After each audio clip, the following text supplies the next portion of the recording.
Bonjour, Bayo. Bonjour, Hugues. Bonjour. Je voulais expliquer, profiter de votre antenne pour expliquer ce matin les raisons pour lesquelles nous appelions les députés de la Réunion à voter, à sanctionner le gouvernement votant contre le budget 2015.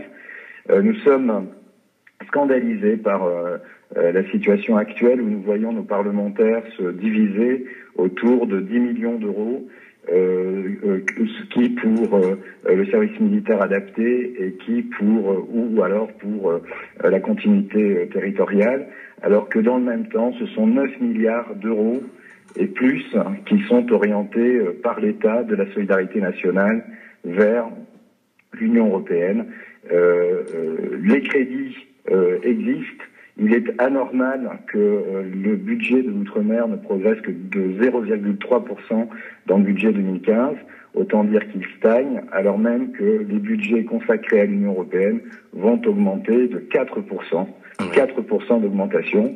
Alors on nous dit souvent, mais l'Union européenne, ça représente une chance pour la Réunion.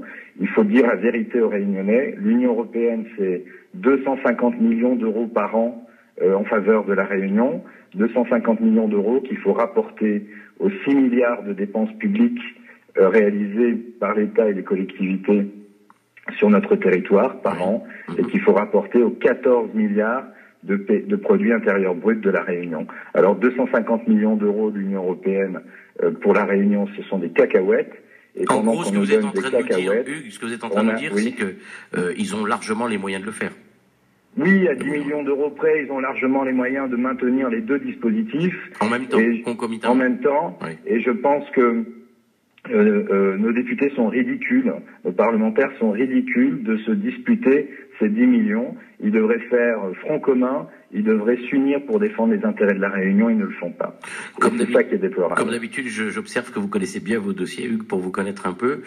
Vous avez, vous, écrit aux députés, vous pensez qu'ils iront jusqu'au bout, qu'ils ne feront rien? Comment est-ce que vous sentez les choses, vous? Bah écoutez, il faut leur laisser d'abord le temps de réagir. Parce que de l'embarras, ils n'ont que le choix. Oui, enfin, ils ont surtout le choix. Ils ont surtout le choix d'être soit des défenseurs des Réunionnais qui les ont élus, soit les bénis oui-oui d'un gouvernement aux ordres d'une oligarchie, aux abois et aux ordres d'une oligarchie financière. D'accord.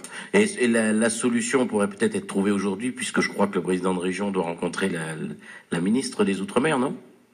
Bah écoutez, ils vont parvenir à un accord, ou en tout cas quelque chose qui aille dans le sens des Réunionnais.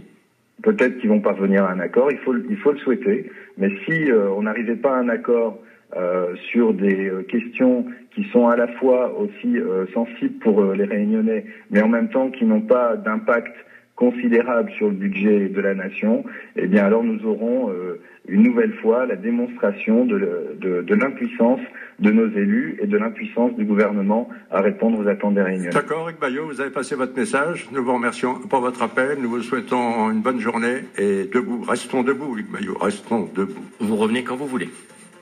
Au revoir. Nous, Olivier Bassan, on refait la Réunion. Tiens, je profite d'un petit message personnel. Patrick,